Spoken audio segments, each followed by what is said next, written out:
Chapter 10, Tallulah, Louisiana. The sun rose the next day, and the birds were chirping. The smell of honeydew filled the air. The sun pierced through the trees and awoke wanyenyekevu. He just laid there, enjoying the sound and sweet smell, staring into the sky and thinking about the past few days and how blessed he felt to be chosen by Sabaoth. Now heading south, back on Higway sitting in Atano, slowly taking his time admiring the scenery. Up ahead, he saw an old abandoned structure that appeared to have been a church at some time. As he approached the structure, the building and his surroundings became brighter, and bright clouds surrounded him. There was an old rusty sign on the building that read, New Zealand, but as he came closer, everything began to change. The grass turned green, the building transformed with a fresh coat of white paint, and the sign read, Trusade Forcherist, 1183 Joseph Street. Wanyenyekevu opened the doors, and Servike went on people praised, sang, and worshipped Sabaoth. Wanyenyekevu was overjoyed. Sliding into one of the open spaces to join in, he found himself clapping and giving praise to Sabaoth. After an hour, two women approached the pulpit. You could tell they were mother and daughter. The daughter spoke, for centuries now, they have used and abused Sabaoth's people. Because of greed, many individuals continued to do so after abolishing the international slave trade.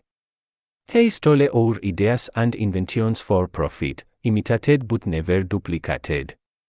They used our very own skin to create shoes, clothes, and even purses.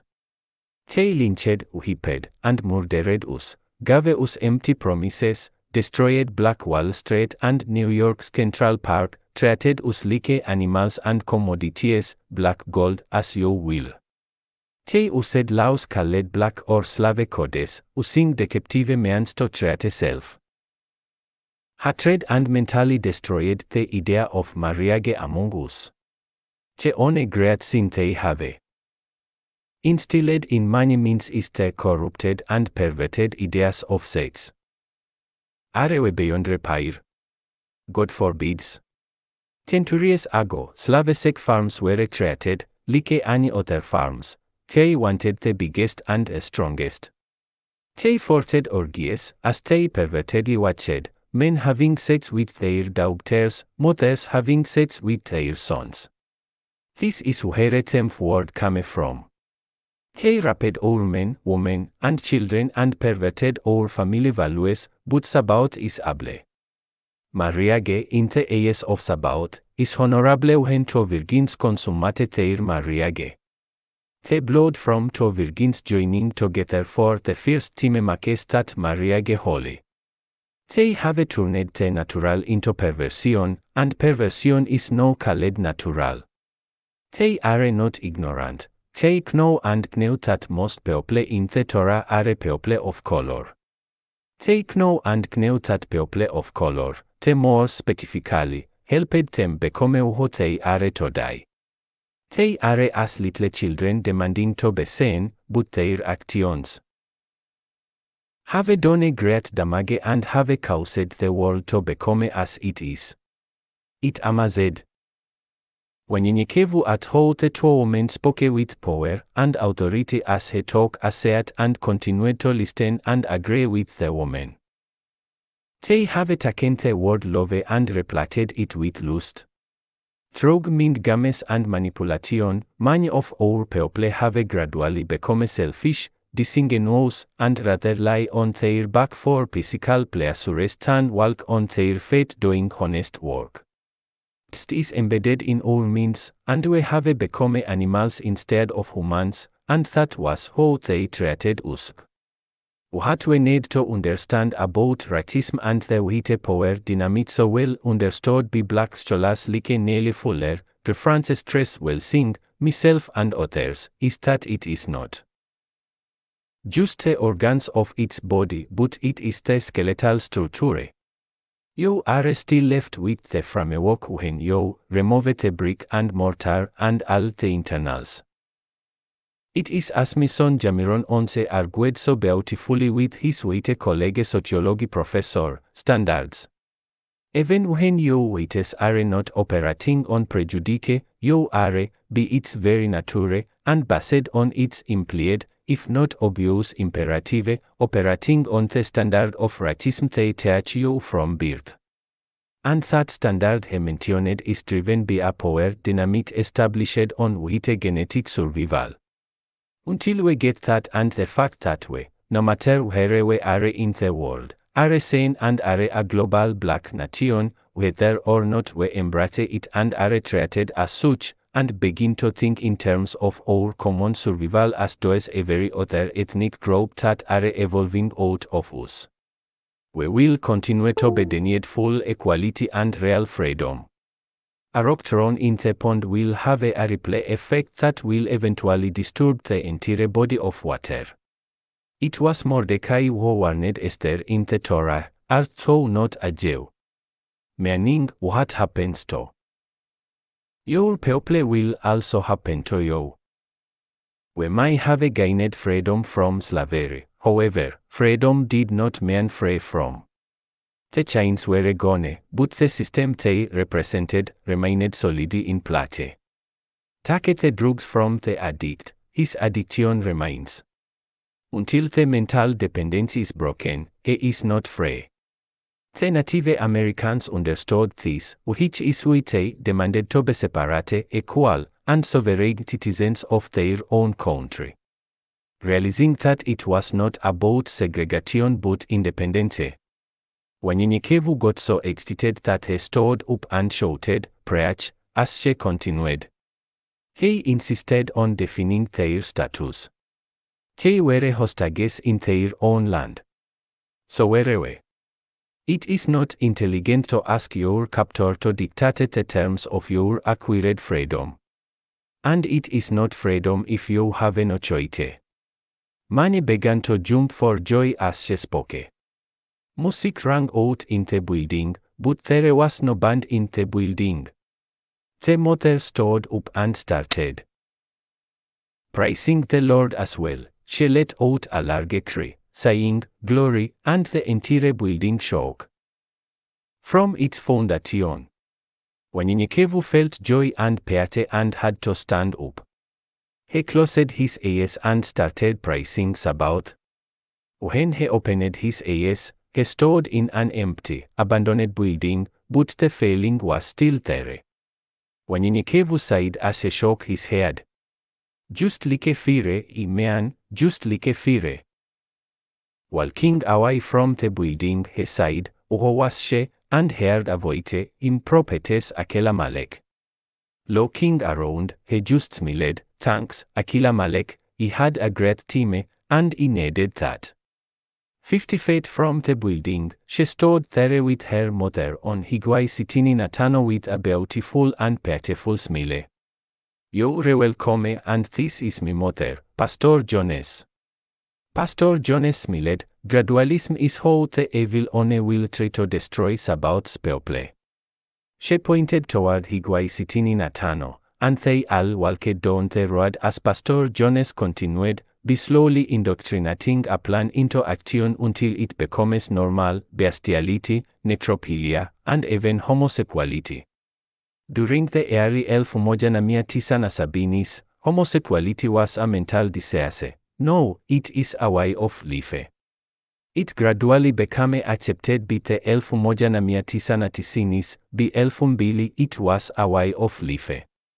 Thousands of years later, this world is just as, or even worse than Sodom and Gomorrah.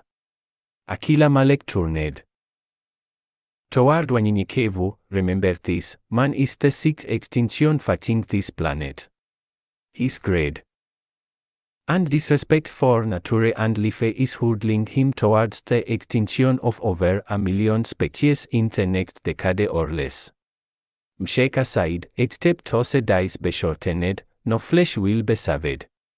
And so it is.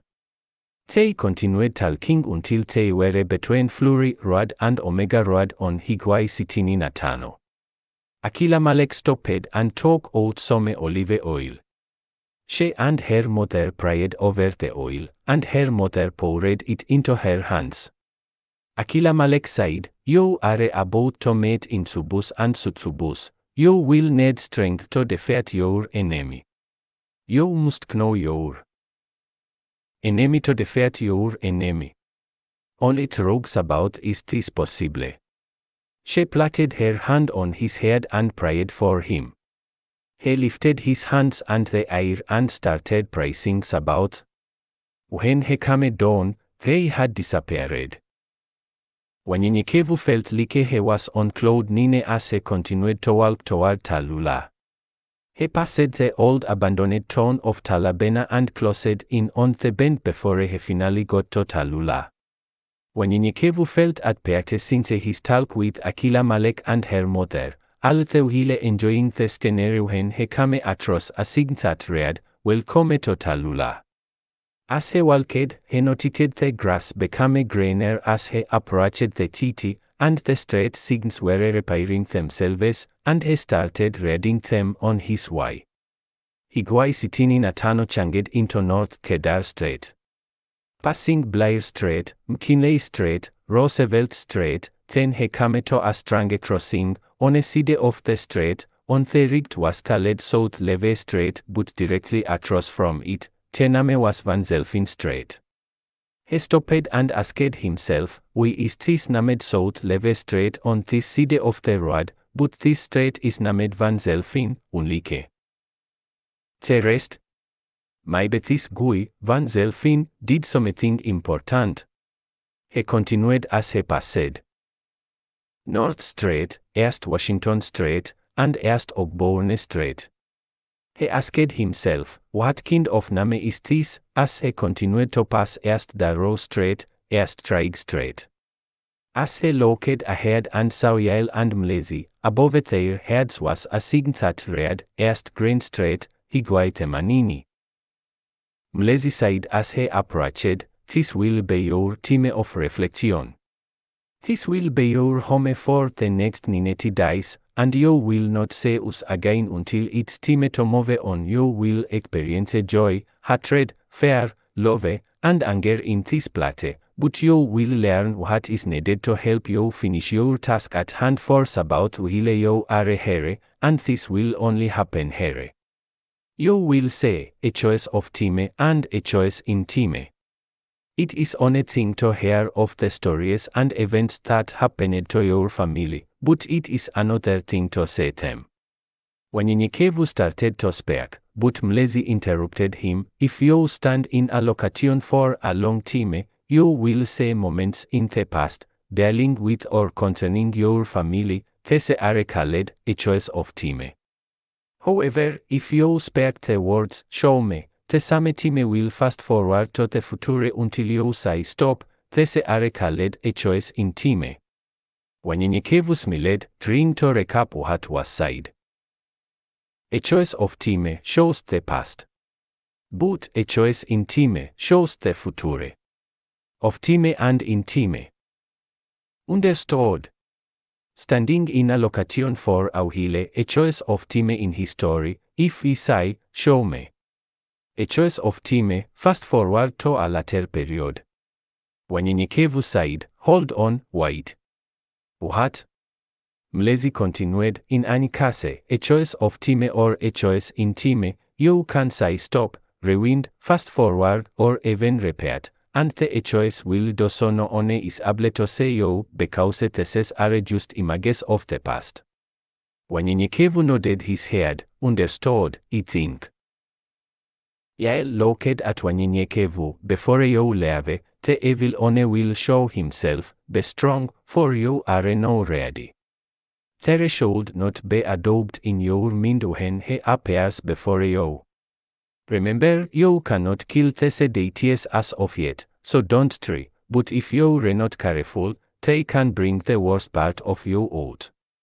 Mlezi pointing to the west, there will be a meal waiting for you on Adam Street, this will be the last meal we will prepare for you. The flesh is feeble, and this is the reason for your hunger. You have been through a lot, and it is about to be over, and everything will return to normal. Mlezi and Yael bid their farewells and disappeared. Wanyenyekevu stopped as his stomach was growling. Uheres Adam straight? He didn't say that behind me. Go west, he heard Mlezi's voice in the distance. Wanyenyekevu started walking, and he stood in front of South Chestnut Street. Just for a moment, the words in front of him changed. Structures appeared before him. Cross-case bank, he said to himself. A bank? He continued to walk, and a particular structure would appear and disappear. Codies, Tallulah motor supply.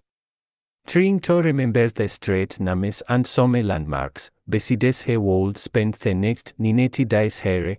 He needed to know how to get around, but he was uncertain what was the present and what was an echo of time. Confused by the time, he came closer to some old railroad tracks and stopped. Let's see how this works. Show me. He started toying with the echoes to see which was which. Looking at a building he read, Blooms, he said aloud. Stop. It was an Ike-cream parlor. Fast forward. It was an inside strip mall. Fast forward. There was a sign that said. George Wall Grocery. He repeated, rewind, rewind, rewind. Muddied water had surrounded him, and it was coming fast. Quickly, he said, fast forward. After a few seconds, he shouted, stop. An old newspaper was stuck to the bottom of his shoes. Picking it up, it read the flood of 1920. Looking up at the same building, he read a sign that said, Blom's Apartments. He stood there for 30 minutes, playing with the echoes until he could understand them. Crossing the railroad tracks, he was happy to see the street sign, Adam Street. His mouth watered as he smelled the aroma, seeing the campsite just up ahead. He shouted for joy as he ran and opened the pot. Chicken and dumplings, lightly mixed with green beans and carrots. Man, oh man, he said out loud. Sitting there eating, he spotted two young boys, about 9 or 10. A structure appeared made out of some kind of material he had never seen before with a metal roof. There were signs around it, and a large red ball was on its side with cursive lettering with the words, Coca-Cola.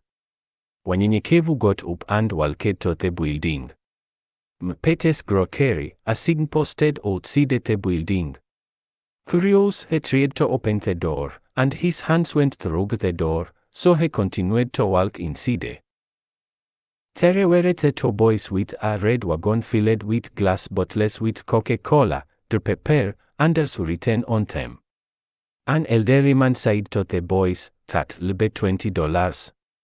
One of the boys said, and that's $10 a piece. Andrew replied, yeah, with a smile on his face. Ah, man. Larry. Andrew said, let's go to George Wall's and buy some firecrackers. Larry counted his money and, excitedly, said, ok. Wanyenyekevu, with a smile on his face, looked at the two boys enjoying themselves as they ran up the street. He followed them until he got back to his campsite. From a distance, he heard them comparing and trading their snacks. I'll give you one sugar baby and 2 planks for a mon pied, said Andrew. Ok, said Larry. I'll give 3 windmill cookies and 2 coal-eyed straws for a baby Ruth. The 2 boys faded down the road. Wanyenyekevu had just finished his meal and packed up his backpack when he saw the boys returning more excited than before. Wanyenyekevu said to himself as he took out his notepad to take notice on how to get around this small town. I'll follow them for a while. The two boys headed north on Adams Strait and turned west on West Craig Strait, where they stopped on the corner of West Craig Strait and Harding Strait. They walked onto a porch and started separating their firecrackers. "What y'all doing making all that noise on me, Gary?" Andrew shouted back, "It's me and Larry, Big Ma." Big Ma came to the door. "Y'all gotta take that noise somewhere else. Y'all gonna make me cake drop, this house shakes when y'all shake. Y'all gonna somewhere else with that noise and shaking." As she went into the house, you could hear her say, "If these cakes don't drop it, I'm gonna hop both y'all tails." The boys shouted, "Ok," as they quickly gathered up their things, headed north on Harding, and made a quick left on West Darrow. "Ruby!" shouted Larry. "Me and I." Ruby interrupted him, "You and Andra, go and get me some pressed ham and cheese, some liget bread and some of those red crackers from Yellowhammer." Andrew said, "Where we gonna put our stuff at? We don't want Dexter messing with our firecrackers until we come back." Ruby said, "Y'all put that shit on the table till y'all get back. Dexter ain't gonna mess with that shit. Gonna know, and hurry back. Oh, and grab me a can of snuff and a box of starch in the red box. Andra, make sure y'all get that red box. Tell Bowman to put it on me tab till next week. Oh, go ahead and get $1 worth of hoghead cheese for naught." The boys put their bags on the kitchen table and ran out the door. When Yinikevu left his belongings at the house and chased after the boys, he felt the excitement as they did. Taking notice as they headed west into a curve and made a right on Pecan Strait, then left on Bozeman Strait until they came to a white building on West Craig Strait. As they returned, they saw Rosemarie at the house with Ruby. "Andrew, you and Larry James neta hurry with that pressed ham. Me and Chuck are hungrier than two fat ladies waiting on their food stamps at the end of the month." Larry laughed and sighed, "Hey, Rory." When Yinikevu was laughing unto tears as he hung around them as he spoke. Fast forward. He was so entertained with them that he stayed around for 3 weeks, fast forwarding and rewinding their team choice. He wrote the names of the people: Ruby, Liz, Blue, Dexter, Pam, Dede, Susie, Odell, and so many more. He had surnames like Reynolds, Bolin, Roach, Moore, Turner, and Atkins. On a day as he was studying his stroll, he jumped up, and to his surprise, he had been surrounded by his descendants all this time and didn't even know it. On that same day, a woman came to Ruby's house. She looked familiar, and he stopped what he was doing to listen in. "Rabbi," the woman shouted as she knocked on the door. Ruby opened the door. "Hey, Kat, what are yelling and screaming about?" Kat said, "Take me to the bait shop. I just ran into a little chunk of change. I'll buy your Miller Higlife, and I want me some 15-year-old old charter." Ruby smiled, "Well, shit, hold on, girl. Let me go put on some shoes." The woman entertained when Yinikevu as he looked on and laughed as they began to drink and listen to music. He was curious about this too and wondered what this new woman was, so he followed her home. After a few choices, he realized she was his great-great-aunt, Catherine Roach, who lived near the corner of University and Madison Street. He played with the team choice for a bit longer until he was on University and Witch Street. There, on the corner, stood a greenhouse with an enormous yard.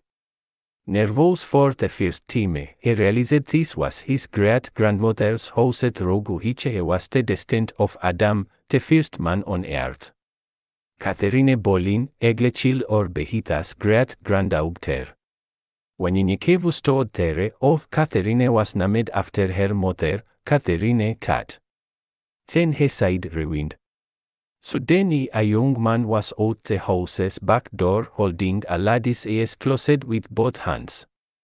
Don't look no, Mama, the young man said as they reached the bottom of the stairs. No, open 'em, as he walked in front of her. What is it, she said. He planted his foot on a pedal. No, you don't have to walk around there to hang the clothes on the line. You just put the clothes on the line. As he illustrated, and press this pedal until you come across more space to hang. Some more clothes. She looked at it for a moment. What if it's raining, will ye? You trying to electrocute me? The young man laughed. Now, Mama. He didn't think of that. Wenyenyekevu felt Someone grab his crotch. He grabbed the handle simultaneously turning around and saw a beautiful woman with seductive eyes smiling. Hey, handsome, the woman said as she grabbed one of her breasts and licked it. You lick. Wenyenyekevu took a step back as he noted this woman was naked and stood 6 feet tall. Her vagina was vast and bushy, and from her ankles downward was the body of a snake that stretched about 10 feet long. In the middle of the tile, it changed colors, and at the other end, there was a man who was the same height, and they both hovered 3 inches off the ground. She slithered towards her other half, and the man said, No succubus, I think he prefers this. He grabbed his penis and rubbed the head of his penis. This creature was handsome with a muscular build and whose penis was long enough to touch his knees and about 7 inches thick in girth. He continued to speak. This young man needs something that can make his toes curl up. Wenyenyekevu took out his samurai boot, remembered what Yael had said and put it away. Wenyenyekevu said to them, What is this? The woman said, I'm succubus and this is my twin brother, Incubus, you can have one of us, and Incubus, with his baritone voice, interrupted, or both of us, Wenyenyekevu said. I have a wifetobe. No, thank you. Succubus lay down on the grass while rubbing her clitoris, she said. Trawl on in here and come take this for a test spin, I'm sure you'll like it. Wenyenyekevu himself began getting an erection and said with authority. No thanks, I'll wait for me wife, I prefer love over lust. Incubus said, Wife. I can't tell. I say you got yourself a hard on. He headed toward Wenyenyekevu and wrapped around him. That husband and wife shit is going to be a thing of the past, thanks to us. We are making hoes and extra hoes only. There will be no such thing as a house wife. He laughed. Just hoes. He continued. For your people, yes, your people, here on this side of the globe, we had to put special plans in place for you all. You say, we started with slavery, and we put it in the means of your slave masters to make your penis and vagina larger and bigger, even larger tits through bread techniques we gave them, and they started having orgies, and that alone introduced porn. We seduced them to seduce and rape your people as the years passed. Wenyenyekevu said to himself, Gradualism. Incubus continued as he was rubbing on Succubus' breast. Are you sure you don't want just a little of this? Wenyenyekevu said. What is it that you want from me? I have no intention of doing anything with a demon. Succubus became angry. You won't, but your people will, even now, they have us as their spirit husbands and wives. They cannot and will not be faithful to anyone but us. Sure, they will have sex, and they can have sex. We don't give a damn the more, the merrier, but marriage, no, they belong to us. Intubus interrupted, "Man will only be able to get along with each other only during sex and sex only.